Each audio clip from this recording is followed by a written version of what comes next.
Hello friends, welcome to SQL Server tutorial.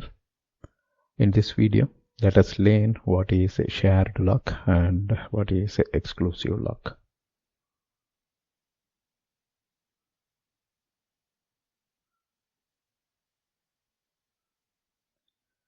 Shared locks are occurred by read operation. When a read action, say a select query reading the data, it applies a shared lock on the row in which the read is performing. Any modification on the row is not allowed while the read is going on, means update or delete action for the row will wait. So will wait in the sense, so the update and delete cannot release the share lock, and it will wait for the row lock get released, or it will wait for shared lock get released.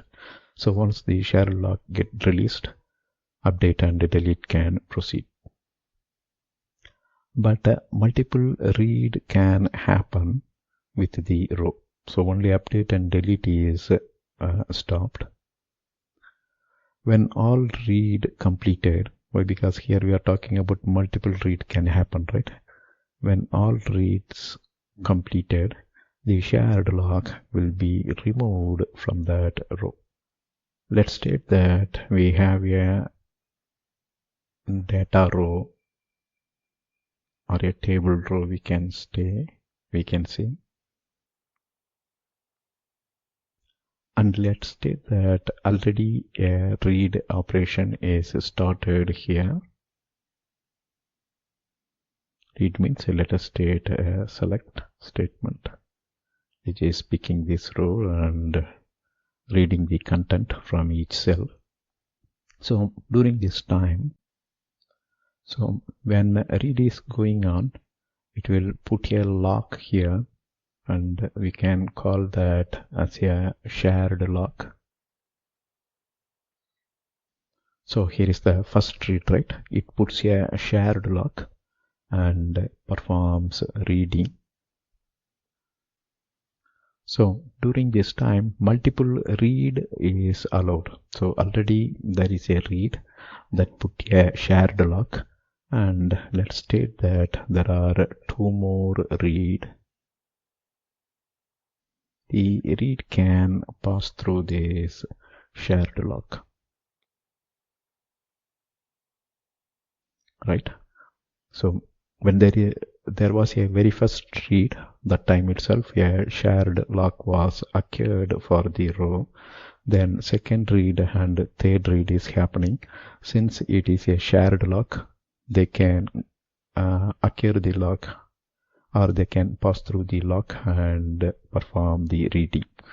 So that's why the lock itself is called a shared lock, shared between multiple reads. All right. Let us also state there is an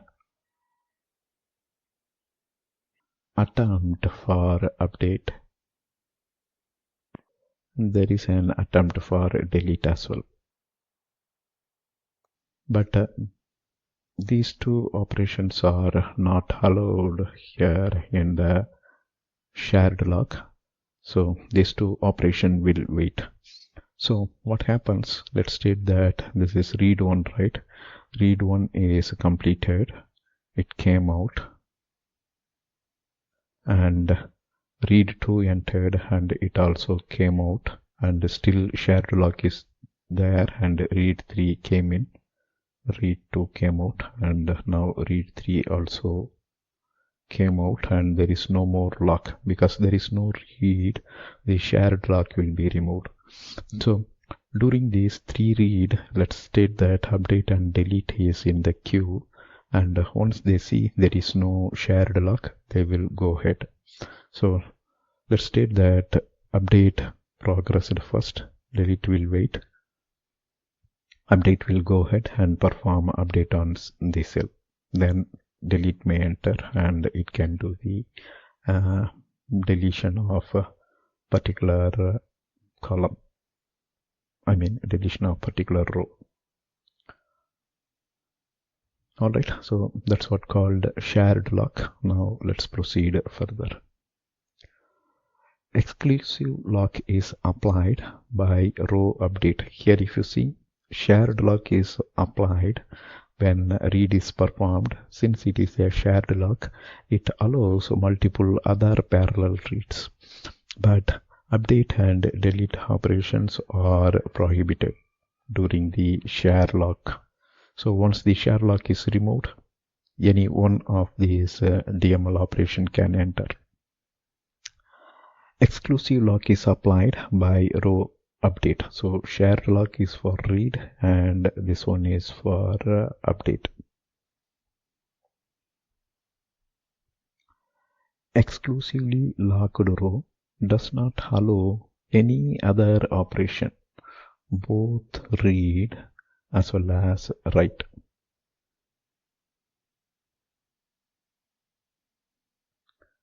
Let's state that we have a row in a table, and we will also assume there is a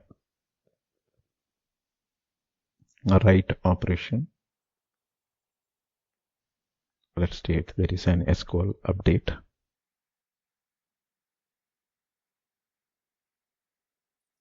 So when there is an update on a row or a write operation, exclusive lock will be applied on that specific row.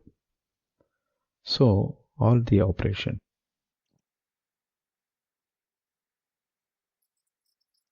So if you see, all these operations are blocked because of exclusive lock, because there is already a write operation going on and it may be updating the columns, and during that time, because of exclusive lock, read as well as update or even the delete operation, whatever it is. So delete will be rare, read and update.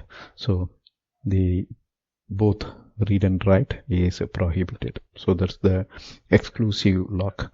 So once the update operation terminates, or if update comes out, then either read one or update one can go in. So let's state that now read one is entering inside.